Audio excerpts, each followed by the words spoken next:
तो जैसा कि पिछले एपिसोड में हमने देखा था, वांग लिंग और मो लिहाई जब आगे बढ़ ही रहे थे, तभी मो लिहाई भी किसी को फील करता है जिसे ये शायद जानता था। और वांग लिंग उस बंदे के साथ किसी और को देखता है जिसे ये जानता था।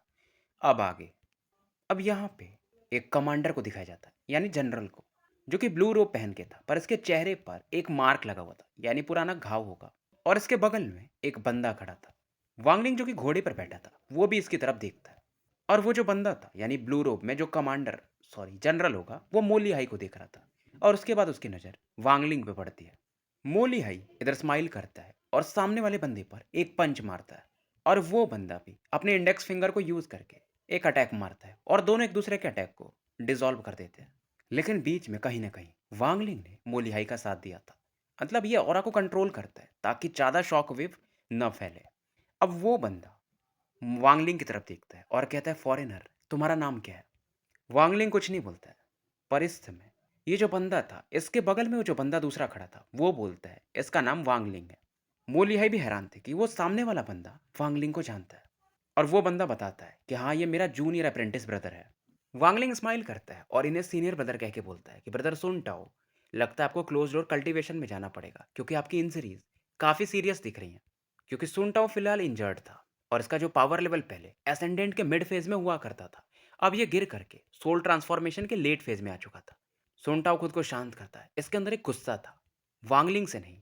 ये बताता है कि बेसिकली इसका बैटल डालुओ स्वॉर्ड सेट के एक बंदे से हो गया था, जिसकी वजह से ये इंजर्ड हो चुका था।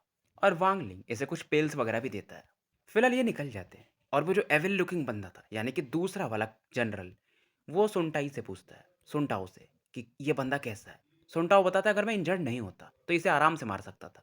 और ये बोलता है कि अगर मुझे मटेरियल्स मिल गए तो मैं एक हेवनली क्लाउड पिल को रिफाइन कर लूंगा। मेरा जो कल्टीवेशन है एसेंडेंट का अर्ली स्टेज में तो पहुंच ही जाएगा।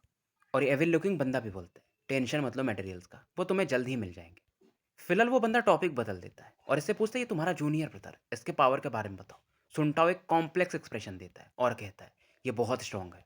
इवन जब ये सोल ट्रांसफॉर्मेशन के मिड फेज में था तो भी इसे प्रवोक करना सही नहीं होता था। सुनटाओ से बंदा बहुत बातें करता था, बट पहली बार सुनटाओ किसी का नाम लेकर के सीरियस था। और इधर वांगलिंग को दिखाया जाता है, जो मोली हाई था, उस वाले जनरल का नाम बताता है, सीख जायो।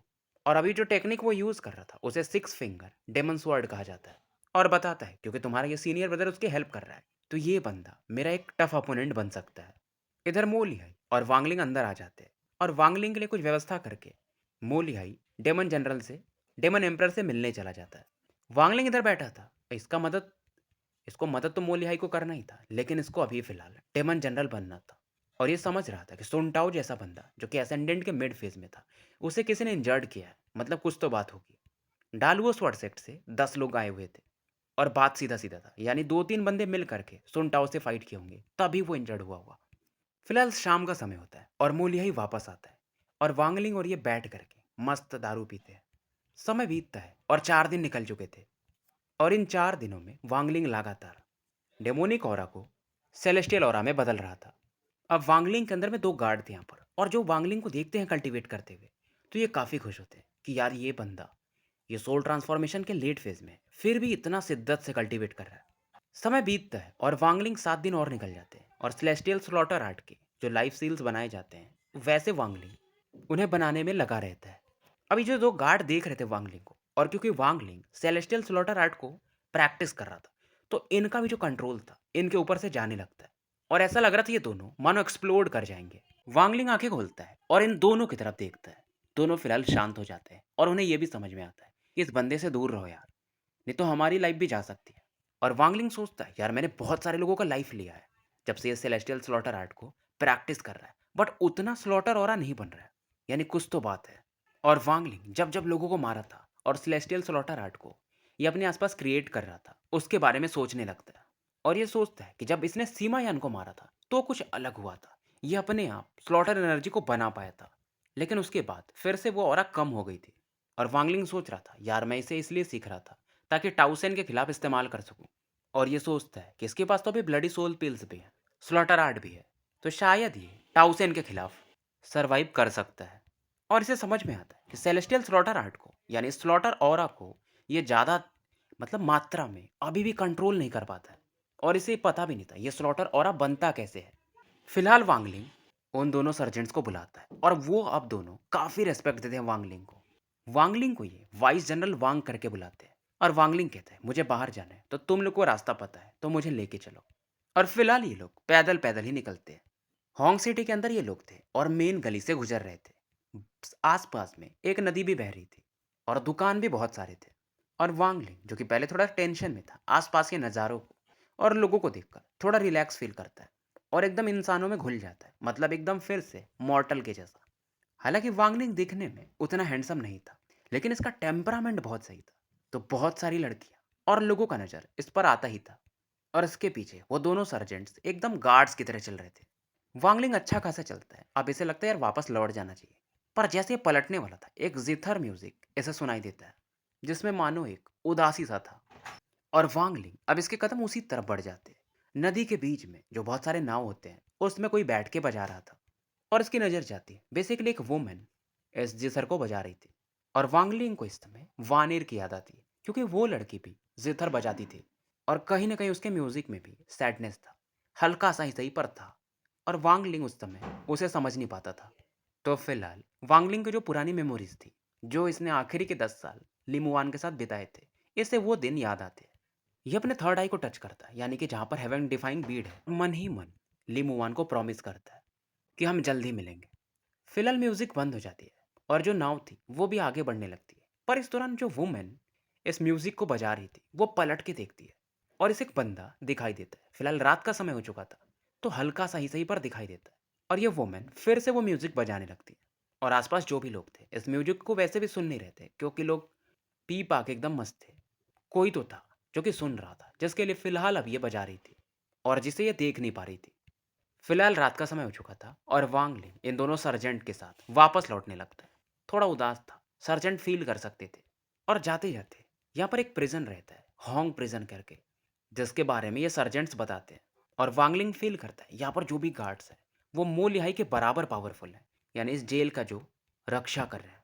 और वांगलिंग वापस आने के बाद मो लिहाई से पूछता है कि यार मुझे होंग प्रिजन के अंदर जाना है, क्या आपके पास कोई तरीका है?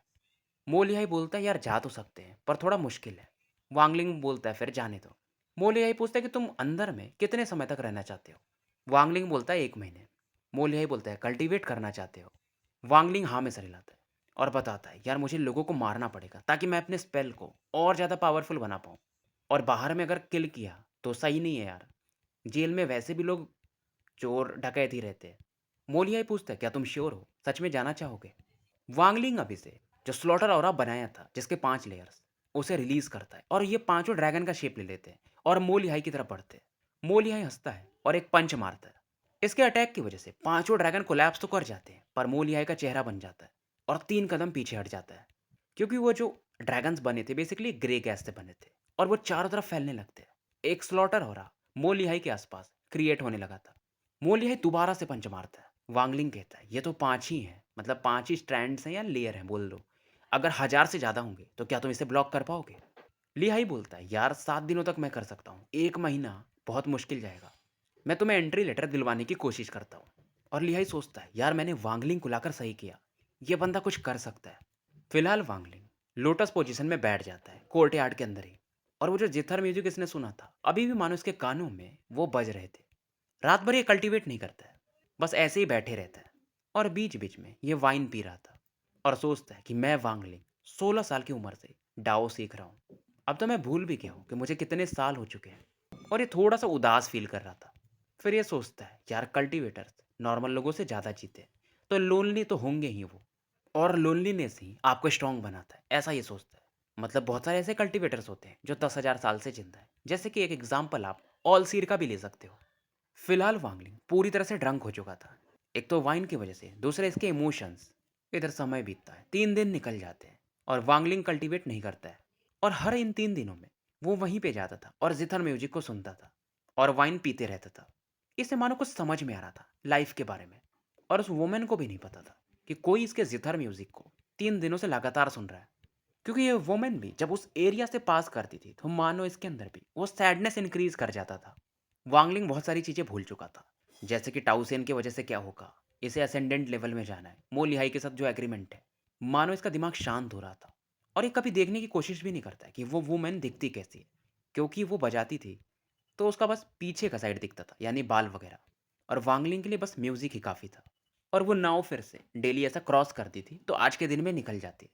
ये वूमेन आज के दिन भी फिर से पलट के देखती है और ये बंदा फिर से इसे दिखाई देता है।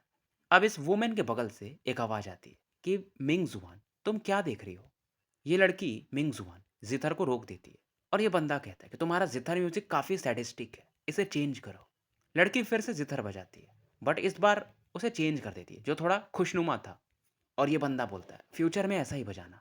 हालांकि म्यूजिक खुशनुमा दिख रहा था, पर अंदर से कहीं ना कहीं इसमें भी एक सैडनेस था।